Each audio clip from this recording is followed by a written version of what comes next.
Adeyemo. It's exactly 95 days to the conduct of the 2023 general election, so get your PVCs in readiness to vote in the elections.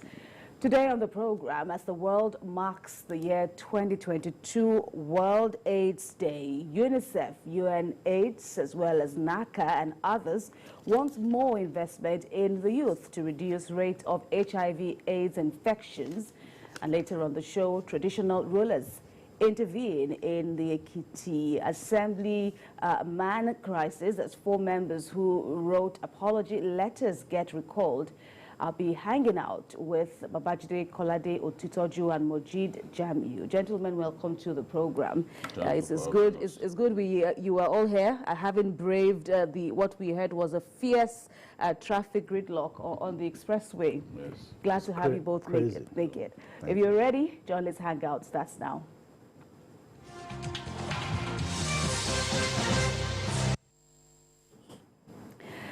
Defeating HIV AIDS is a passion for the Emir of Zuru in Kebbi State, retired Major General Sani Sami Gomo II. And as the world marks the 2022 World AIDS Day, the Emir is known to have demanded concerted efforts from all stakeholders to tackle the menace of HIV AIDS.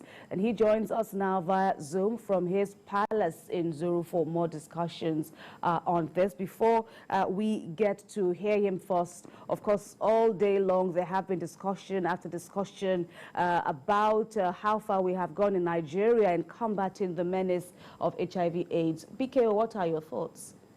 Yeah, I think that the world has treated HIV AIDS seriously, generally. The world has treated it seriously. And it's reflecting in the progress being made in many countries. Some countries of the world that were actually signposted by the HIV AIDS stigma. Today, in terms of the prevalence rate, they are doing very well. It's gone down seriously in their country. Look at a country like Botswana, for example. Uganda too. There was a time when there was a pandemic, a rape pandemic, where people were raping virgins, believing that if they raped virgins, that they would be cured of HIV AIDS. You know, in the end, government came up with a law that terribly punished rape, and that nonsense, you know, kind of stopped. So countries know that this is a disease that attacks the most vibrant segment of the society. So they are doing their best. They are waging war against it.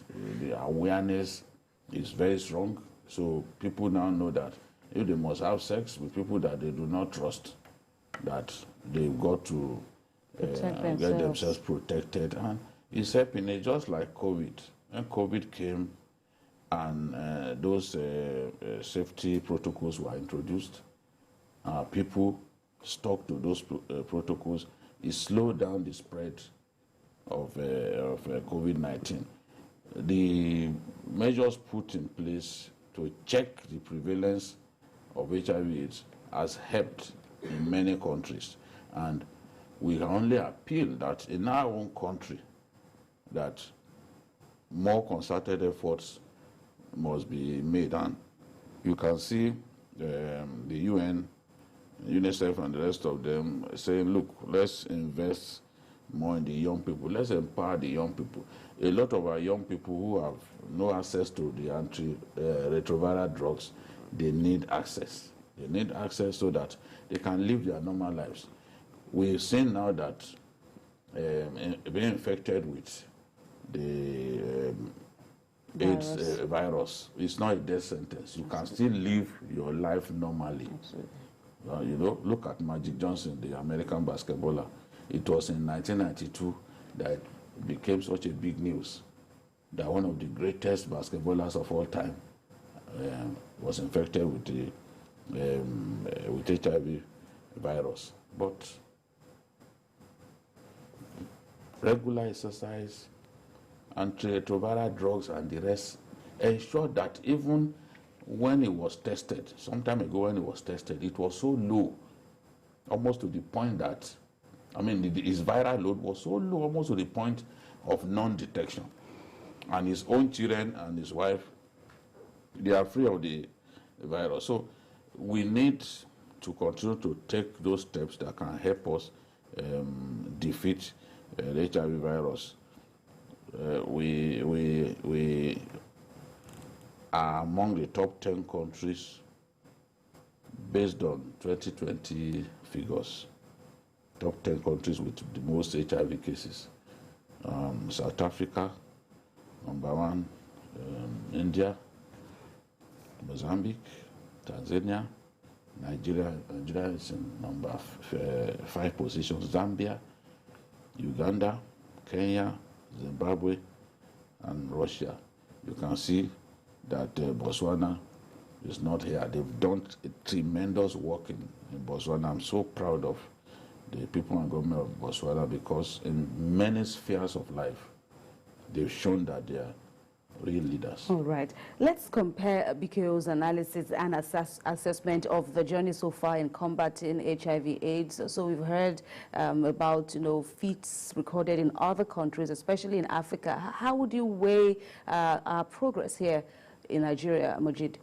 Yeah, there has been tremendous awareness against AIDS and how to HIV AIDS and how to combat it in Nigeria. And there's a lot of preaching for abstinence, and those who could not abstain, there has been that effort to let them know that if you know you cannot abstain, I mean, you have to use a condom. And I think that has really helped. In terms of the numbers, because of the size of our population and also a particular part of the country, there are some parts of the country where some of these things are quite prevalent. I mean, their own kind of trade is to be exporting people to Italy and some other European countries for the sex trade. So that has sort of increased the numbers for us in Nigeria. But by and large, I think there has been a lot of education towards prevention of the spread of HIV AIDS. And I think the Federal Ministry of Health, as well as NACA, NACA is further localized into all the states. There are states, almost all the states have the equivalent of NACA. The NACA is the national agency. Absolutely. Yeah. And I think that's even narrowed down to the local government level. Local governments. As well. And you see them providing awareness for those who have it. I mean, against stigmatization, and that is actually working.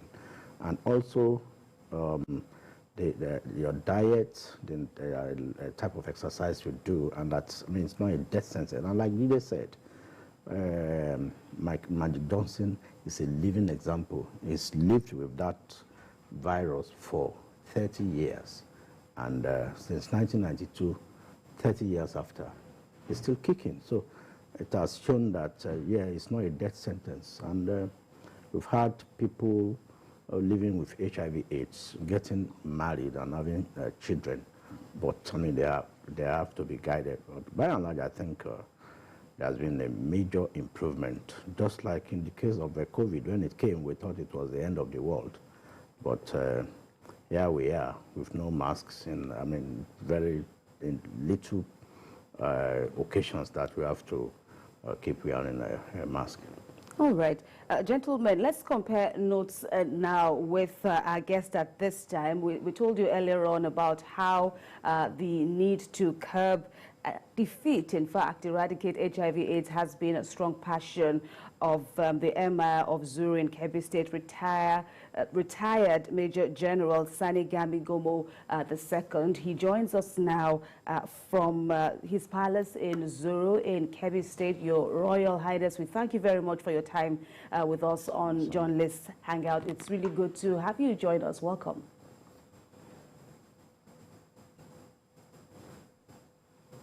Good afternoon, Your Majesty.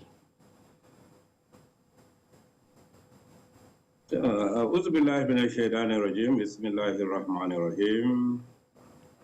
Let me first of all welcome my guests to Zuru, a faraway community from the center of the country, but it's a peaceful place. And we're doing very well in almost everything. All right. I'm glad to receive the team today who came to share with us the joy of the celebration we had today, celebrating HIV and AIDS Day, which is being celebrated throughout the world. All right, We Your Royal are Majesty. glad to get associated with this disease here, which we are fighting tenaciously, and we are making headway. We are quite aware a disease which was imported from far away, like we were told in America.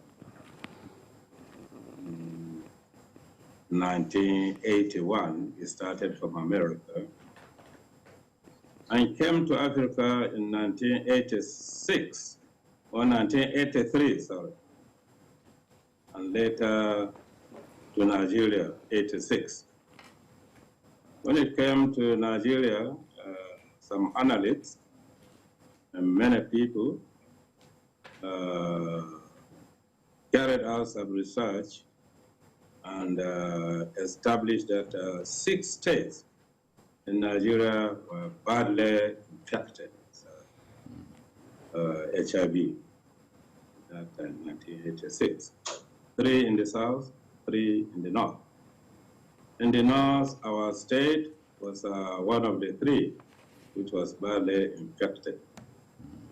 And within our state, we have 21 local governments and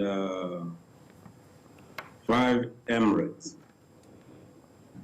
My emirate is one of the 5 emirates within the state. And I was told, or analysis, said that Zuru was far ahead of other emirates. This infection of HIV.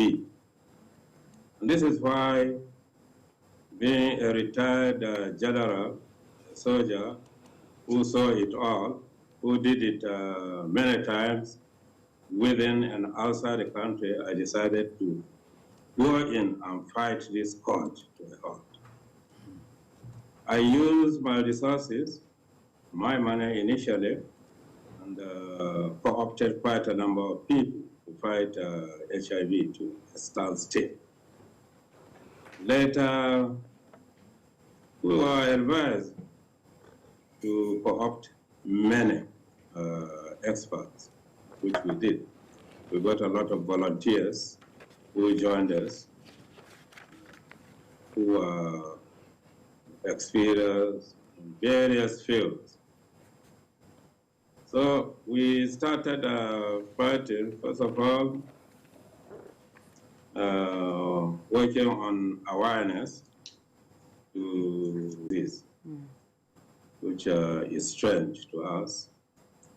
And we started going to the field, to the local governments, to the hospitals, marketplaces, schools, so many other places where you have a group of people gathering. So we established offices in each local government. We have 4 local governments, and operated by volunteers. They were operating within those localities or communities to enlighten people. Initially, we started with testing people, counseling people, and telling them how to live, even if you are infected with HIV. HIV is a strange disease with our communities, but our communities, like we all know, they have been battling with other similar diseases around here, smallpox, and so many other ones. What we discovered later was that if there's a disease, we take it to the doctor or somebody, and he's not cured on time. They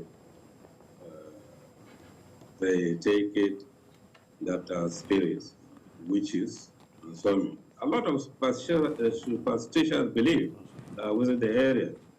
This is because of the level of education, a lot of illiteracy, and so on. But we try to enlighten people on all this. So we have gone very far, and we are doing very well. And our volunteers are doing very well with the little allowances we are giving them. They are committed. Right, Your Royal Majesty. I love my people.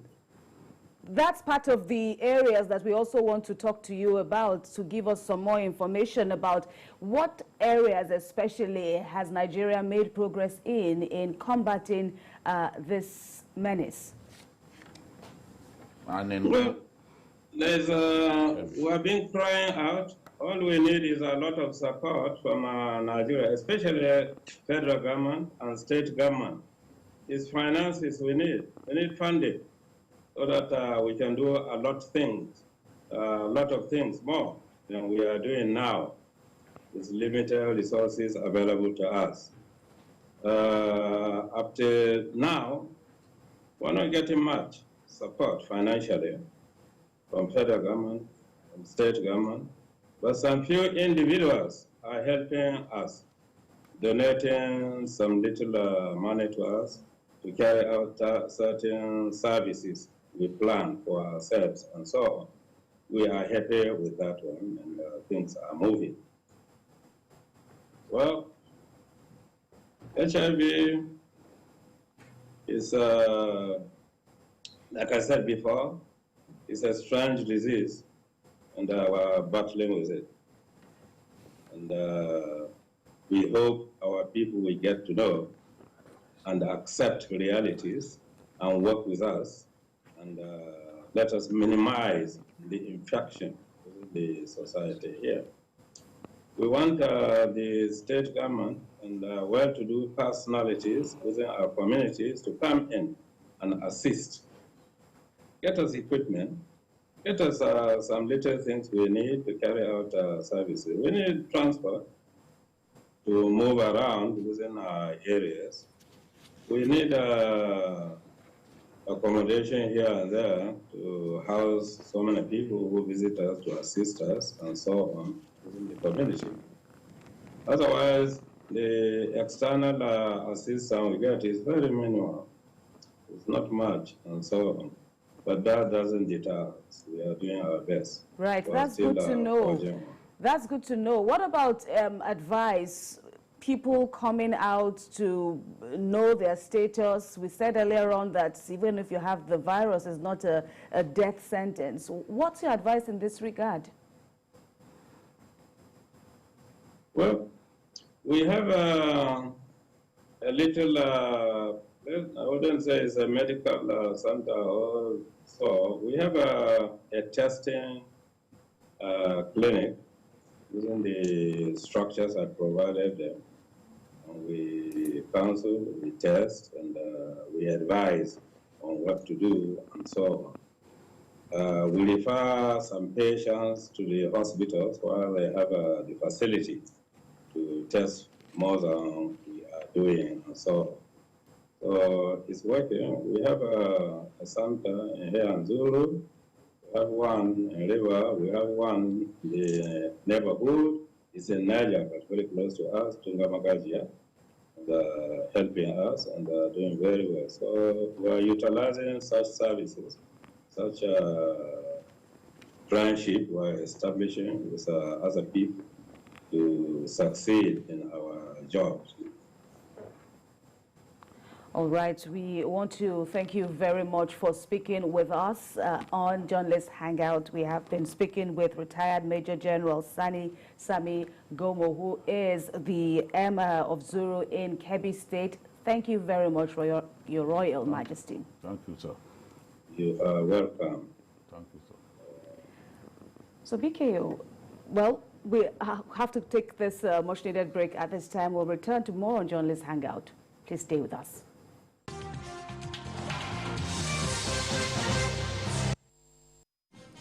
The Chief of Army Staff, Lieutenant General Farouk Yahaya, Commander of the Order of the Federal Republic, on behalf of the officers and soldiers of the Nigerian Army, announces the commencement of the Chief of Army Staff Annual Conference 2022 with the theme, Building a Professional Nigerian Army for the 21st Century Security Environment. Date, the 4th to the 10th of December 2022. Venue, International Conference Center, Kasarawa, along Sultan Abubakar III International Airport Road, Sokoto State. Time, 8 a.m. daily. Nigerian Army, pride of the nation. Announcer, Brigadier General Oyema Wachuku, Director, Army Public Relations. And then the aviation leasing company. We thought that this leasing company is to provide people the opportunity to lease equipment at very affordable prices and in Naira. Rather than you go to lease in Europe or America somewhere at very high cost, because the insurance risks in Nigeria, country risk is high. So if you go to lease, you get a high lease. So you lease very high, you borrow very high, and you come in a very difficult environment where things ought to be cheap, and then you try to do business. Certainly you are heading to crash. So no wonder we had the Paul Trades, the Harco, the Harco, the Chanchangi, the Kwalkwal, the Bellevue, the Medview, all of them down. These are the reasons. So we thought putting an ALC in place is extremely important to leverage and get some funding, at least equipment for this. This message is brought to you from the Federal Ministry of Information and Culture.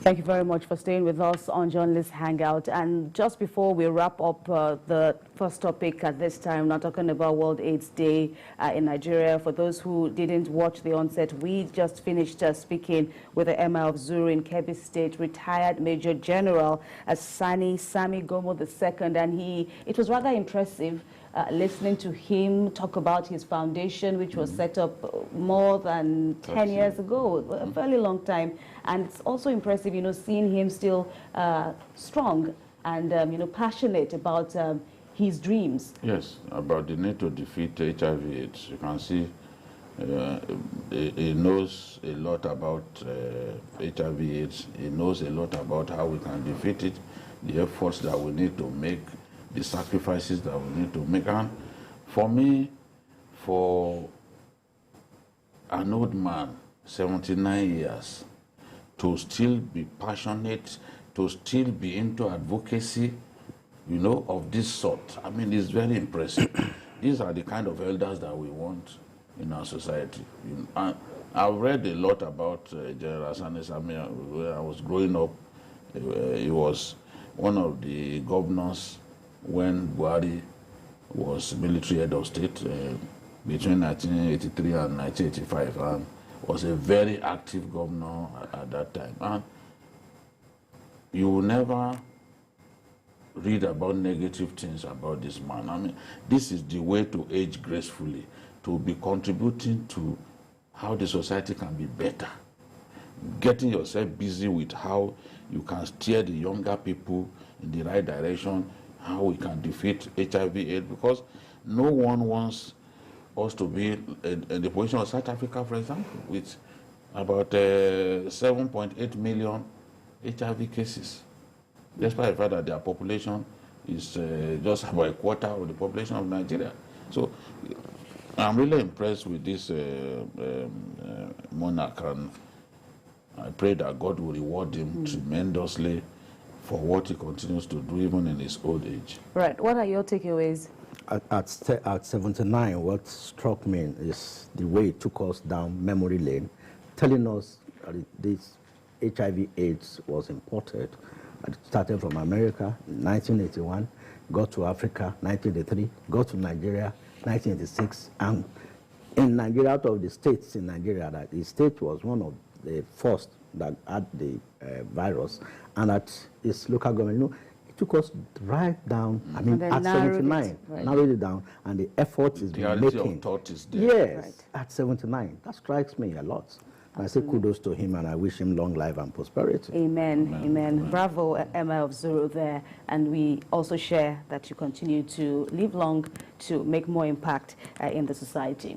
We move on now to another issue. In a bid to foster peace and restore political stability in the Ekiti State House of Assembly, traditional rulers in the state have now stepped in to ask the embattled former Speaker of the State House of Assembly, retired Honorable Boyega Aribishogon, to obey the resolution of the 17 members that sat over his impeachment and suspension from the House, as well as withdraw the suit he filed in court challenging his impeachment, insisting that the former Speaker still has a political future in the state. Well, meanwhile, 4 members who were suspended in the wake of the impeachment of the former Speaker have now been recalled. This after tendering a letter of apology to the House. BKO, what do you make of this happening, especially with the intervention of the traditional rulers? They intervened, and now they've come up with some form of suggestions in restoring peace in the House. Yes, it's important for us to have peace in the Ekiti State House of Assembly. There's a new governor who needs the cooperation of the legislative arm. The House is dominated by APC members. The governor is APC, the former governor is APC. So this sort of rancor shouldn't be happening.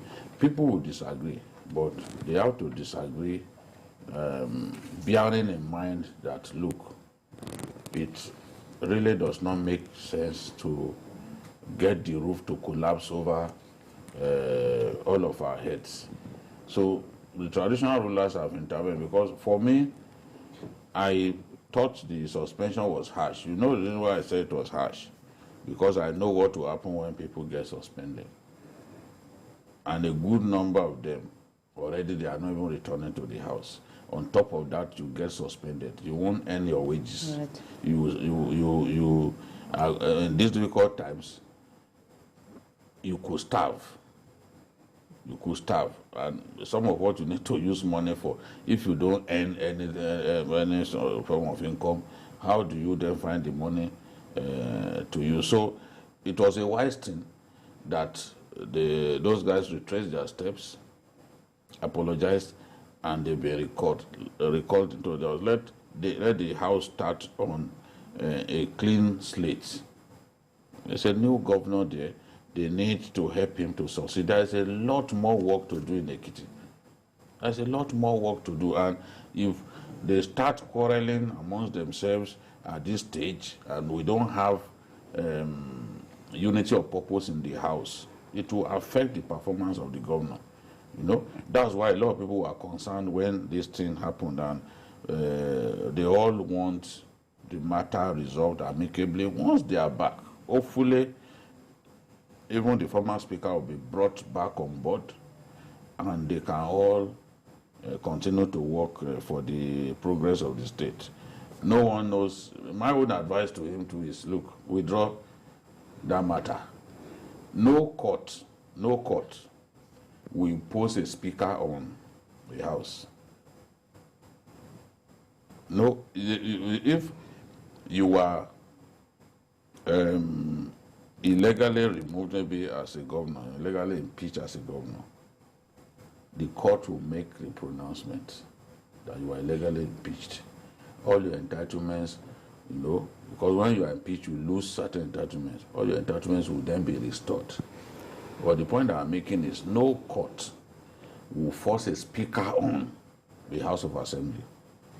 That decision belongs to the members. And once the majority of the members say, we don't want you, no matter the manner in which that impeachment happened, no matter who was the one beating the drum in hiding for that impeachment to take place, you've been impeached. You can't force yourself on your people.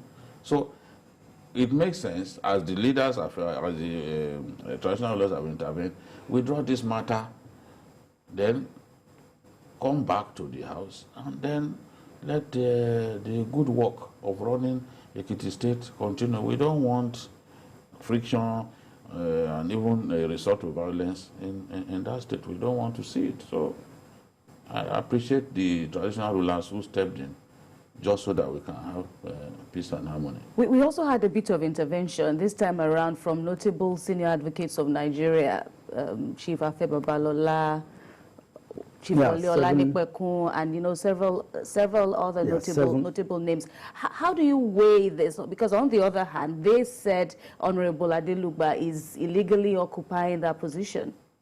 Yeah, I would say that two different interventions, one by the learned silks, 7 of them, saying that Honorable Adelugba, this speaker now, is an interloper. But I think reason prevailed with the intervention of the traditional rulers. You see, when you are intervening in a matter, don't let people think that you have a dog in the fight. What the traditional rulers did was to call the 2 of them together, all the 25 aggrieved members, both those on the side of the impeached speaker, Ali Bishogun, and also the new speaker, Adelugba. They are all members of the same party. And the traditional rulers also called the representatives of the party with 3 former deputy governors and the party chairman. They were all sitting. And the spokesperson, the Ewe of Ekiti, may God continue to bless the Ewe of Ekiti, Oba Adejugbe. He told Adi Bishogun that, come, there are 25 of you here. It is clearing. If you said 15 voted for you, but today 22 are with the new person. Just like Jide said, the court can only make a pronouncement. If he gets there the following day, they will impeach him, and nothing will happen. So, but I think to allow peace to reign, 7 of them were suspended, 4 apologized, and they have been recalled. But I saw a case that has been filed in court now with Adi Bishogun and 2 others. But I think the point being made by Adi Bishogun is the fact that the moment you are impeached, if you do not clear yourself, either for the assembly to waive the impeachment or for a court to clear you, you cannot run for an elective office for 10 years. But if you say that of Adi Bishogun, you can't say that of the 2 others. So, is that what the law says? Yeah, that's what the law says. Because you are impeached. If you are impeached, you cannot run for a political office for 10 years. Okay, so that was why yes. So, and that's why he made that point at the palace. But I think this could be resolved. Yeah, you can see on your screen the members. The meeting. Yeah, so now there are 22 members of the House on the side of this first female speaker for Ekiti State, Right Honorable Lubimi Adelugba. So the KBACs, about 10 of them, at the palace of, including the chairman of the Ekiti traditional rulers, that's the Onation of Ishon. They were all present, and they made it clear that in this fight we don't have a dog, but these are all the principal stakeholders in Ekiti. We want peace for the new governor, for the government, so that things can go on smoothly. And we could see that the budget that was hitherto a problem is they have constituted a committee.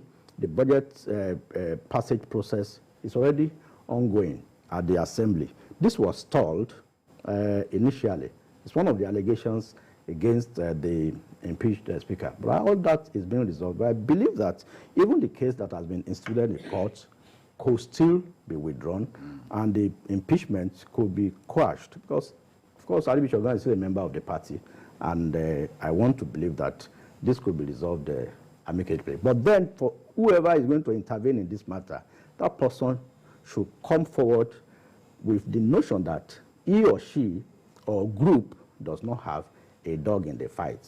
I mean, you can see the resolution by the Obas.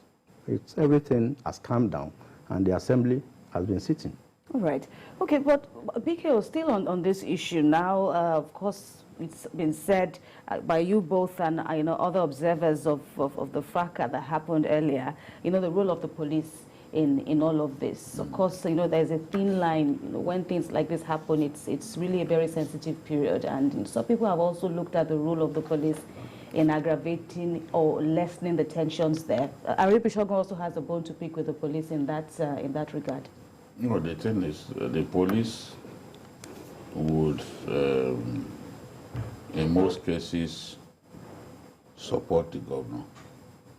They know the side that the governor belongs to. That's where the police will be. If it is the president all the way from Abuja that that wants a course of action to take place, you then see the police taking that course of action because they believe that it is in the interest of the president. We've seen where policemen were deployed to assemblies of some opposition states, especially during the Obasanjo years, to forcibly impeach people, use like seven House of Assembly members to impeach a governor, and you believe that you have done what the law stipulates that you do. Leave your state of origin, go to another state to sit and impeach a governor, and you believe that, oh, well, we have carried out the right thing. And one by one, all of those funny impeachment cases were reversed in court. We saw a situation in which a motor park tout sat on the seat of the Speaker of a state, hit his gavel, and impeached a governor. Yeah. In Oyo State here. The Pace-Setter State. Ladoja. He sat, motor boy, sat on the, said, you are hereby impeached. He's not a member of the House. So many funny things happen in our country. Things that you cannot explain. He's not a member of the House. His own house is the motor park. But he got into the House, sat on that seat. With the help of the police. So the police need to, that day when they were chasing away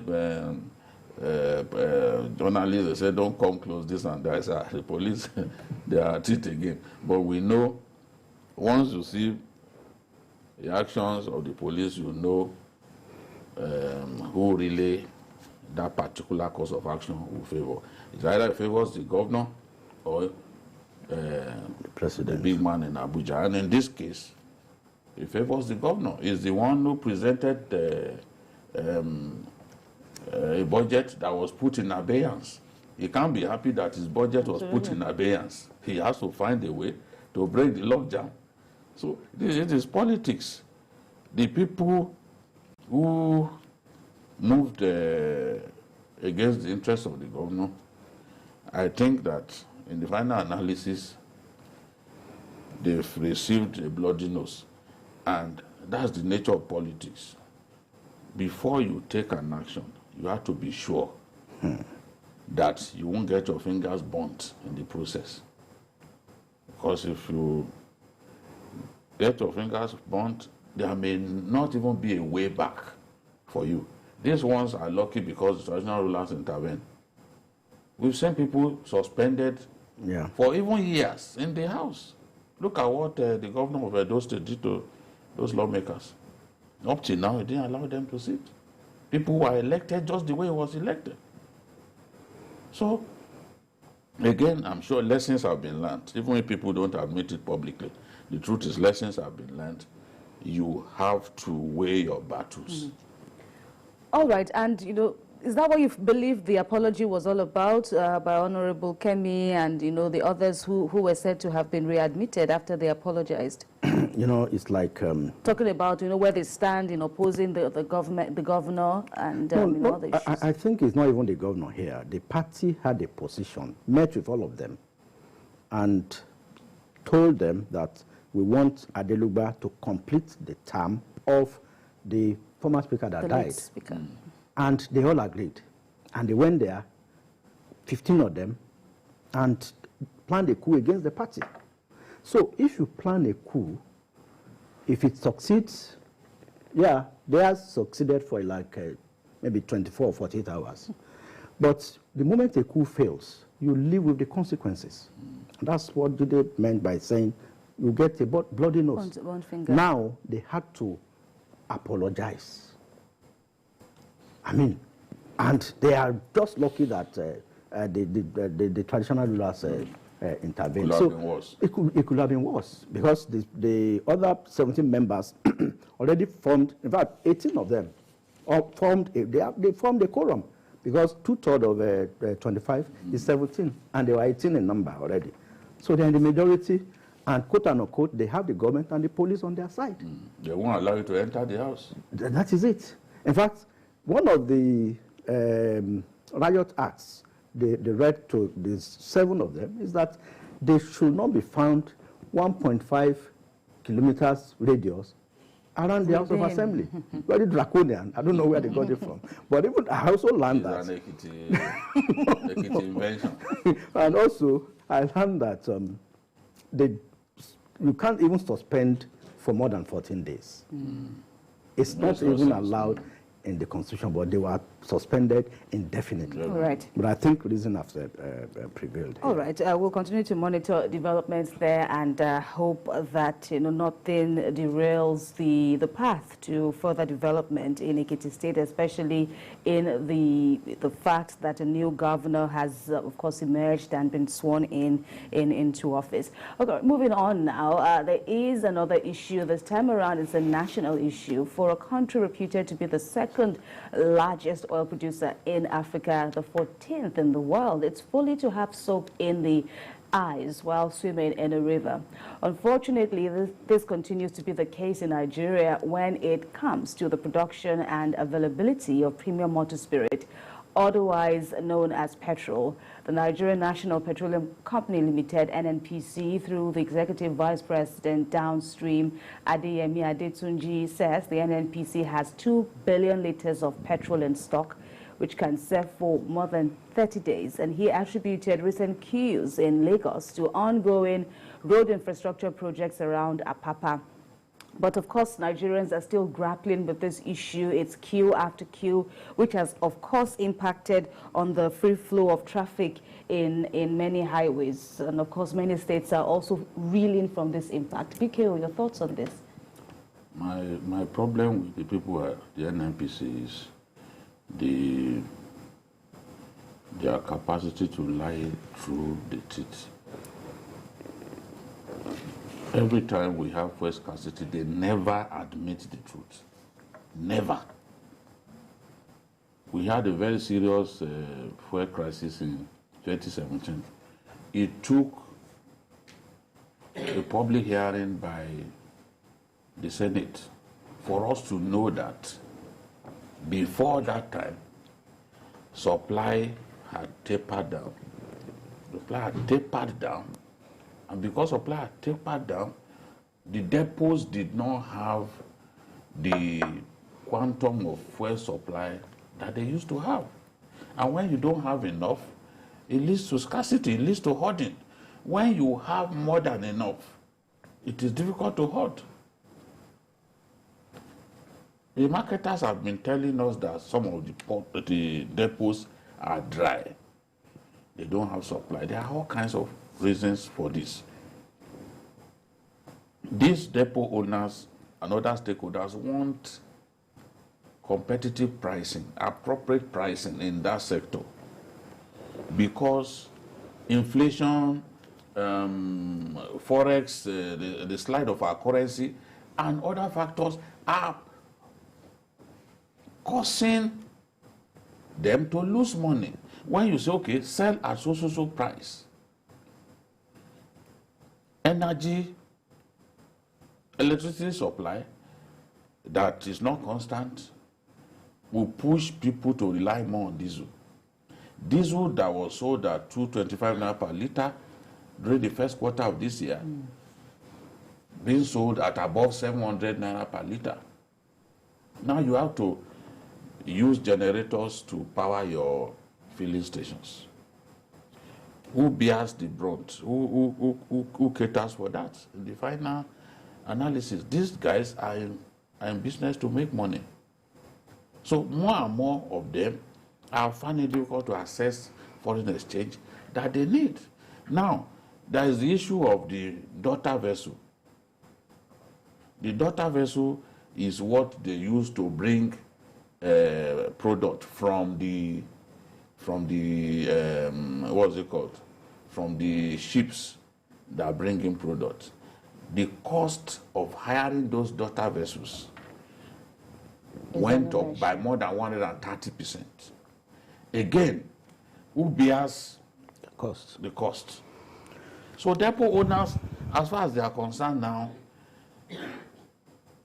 it is either we go to 220 naira per litre or no show. A lot of them, a lot of the independent marketers, they are buying at depots higher than the official price. So what do you want them to do? What do you want them to do? I will agree that yes, there is some hoarding because people receive product and refuse to sell. Indeed. That is because of the volatility of pricing in that sector. We don't know whether tomorrow or next NNPC will say, well, in view of all that is happening, we think that there has to be some modulation of the pump price, which they did, I think, about 2 months ago or 3 months ago, you know. But for Nigerians to be suffering the way they are suffering, it's just bad. We can't have a product in abundance and be suffering in our country. Some of the countries making money from refining petrol, they don't even have a drop of the product. But we have it, yet we are suffering in this way. The whole of the area where I live, there's not a single filling station selling fuel. Everybody is worried.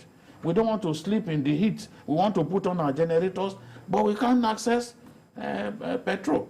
And NNPC will come and tell us that they have 100 million litres. People who can't tell us the truth about our consumption level. How do you want me to believe them? If you have so much, why are we suffering? Why are marketers saying that depots do not have enough? Well, this has to be resolved. We don't want to hear stories. All we want to see is, okay, no queues again.